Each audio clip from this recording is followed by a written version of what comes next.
अगर आप यहां से ड्रॉ कर देते हो तो आपके लिए बहुत बड़ी बात होगी और आपका बैटिंग के लिए बहुत बड़ा टेस्ट है। शुभमन गिल अगर यहां से मैच निकाल सकते हैं और वो ड्रॉ करके निकल जाते हैं 2-1 लंदन जाके लास्ट टेस्ट ओपन रख सकते हैं तो बहुत बड़ी बात है। अगर वो कर सकते, देखो ये पिच में अभी भी डीमंस नहीं है। हाँ, एक आध बॉल नीचे हो रहा है वो तो होगा ही और England new ball attack will be good. Having said that, इस पिच में इंग्लैंड 550 रन बनाया है।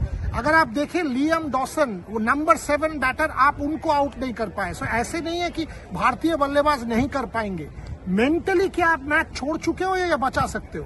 ड्रॉ का गुंजाइश हमेशा होता है बट उसके लिए यहां से खेलना पड़ता है। वो दम इस टीम में है कि नहीं, शुभमन गिल का कैप्टनसी में है कि नहीं, पता उस पर डिपेंड करेगा कि इंडिया यहां से ड्रॉ करके निकल सकता है या नहीं। शुभमन गिल का कैप्टनसी लेके बहुत सवाल उठाना चाहिए। देखिए, ये चीज आपको सोचना पड़ेगा कि आप वाशिंगटन सुंदर को क्यों खिला रहे हो। आप उनको खिला रहे हो बॉलिंग ऑलराउंडर के नाते।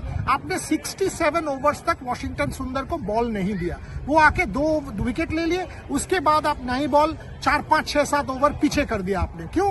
क्योंकि आप दोनों एंड से स्पिनर डाल रहे थे। शार्दुल ठाकुर 1 ओवर करने के बाद आपने दोबारा चेंज किया। आपका जो बॉलिंग चेंजेस है ना, नई बॉल से आप जब बुमराह निकल गए तो आप भी निकल गए। पहले से आप अंशुल कंबोज से ट्राई कर रहे हो। अंशुल कंबोज को खिलाना ये सबसे बड़ी गलती है। 125 किलोमीटर की एवरेज से या 126 के एवरेज से कोई नई बॉल बॉलर नहीं डाल सकता है। सो शुभमन गिल का कैप्टनसी में देखिए खामियां तो है। हाँ, आपको टाइम देना पड़ेगा उनको एंड होप करना पड़ेगा कि वो इम्प्रूव कर ले।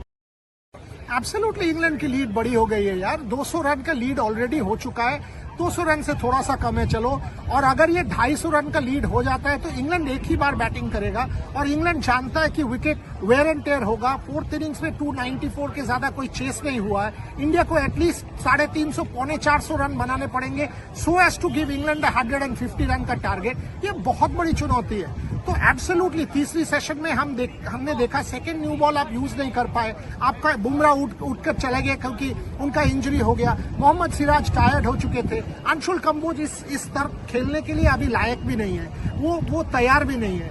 अनफिट भी थोड़ा सा लग रहे थे। तो आपके पास ऑप्शन भी नहीं था। शार्दुल ठाकुर, आपने कुलदीप यादव को नहीं खिलाया। इस विकेट में, ड्राई विकेट में आपने कुलदीप यादव को बाहर बैठा के आपने खेला। सो आपका सिलेक्शन भी चूक गए। सो सब मिलाकर इंग्लैंड का ये lead, now you have only one option and that is to bat well and bat really well. Pant के बारे में एक ही चीज आपको बता दें, 27 तारीख तक वो कास्ट नहीं पहनेंगे, ये वो तय कर लिए हैं। शायद ये उनके लिए अच्छा नहीं है, रिकवरी के लिए अच्छा नहीं है, बट जितना मुझे सुनने में आया है वो कास्ट नहीं पहने। हर 2 घंटे में आइसिंग कर रहे हैं so as to ensure that the injury is not aggravated. अगर जरूरत पड़ा और पड़ेगा पंत शायद बैटिंग भी कर लेंगे, बट क्या वो इनफ होगा? सवाल ये।